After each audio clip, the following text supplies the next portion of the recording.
Hey, what's going on? You know what this is, man. It's the Rumor Spread. It's Chef Reemo. You're here for another edition of Cuts. Definitely let's go into the episode right now.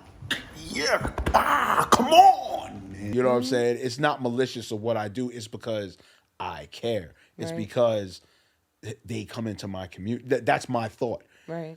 I do the things with the youth because they come into my community. I don't want them to hurt another senior citizen. I don't want them to hurt women. I don't want them to hurt other kids. You I don't actually want them... talk to them and not at them. Right. You know what I'm saying? That's another thing too. It's just like, when did it feel? Why is it feeling wrong to talk with our kids or be transparent?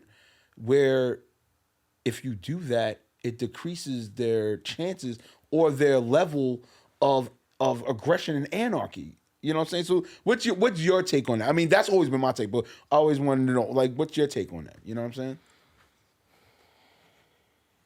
saying?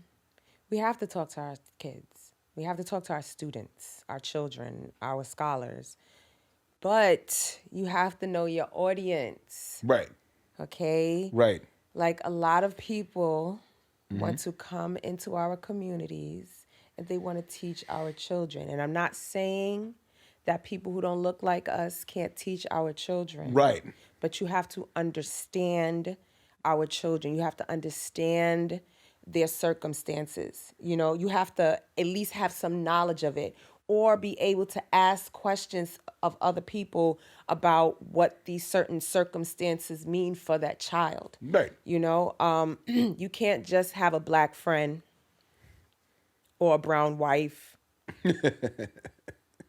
or a black cousin and think that you can teach the children in that particular neighborhood. Correct. Even to the point, and I know I'm gonna get some, listen, slack for this, but not every person that looks like you has gone through the same thing or even knows what it means to go through whatever you've gone through. Right. You know, I know there's conversations about like people from outside of the United States that can actually identify and say what culture they are, but people in America say black because we don't necessarily know our history outside of the United States. Right.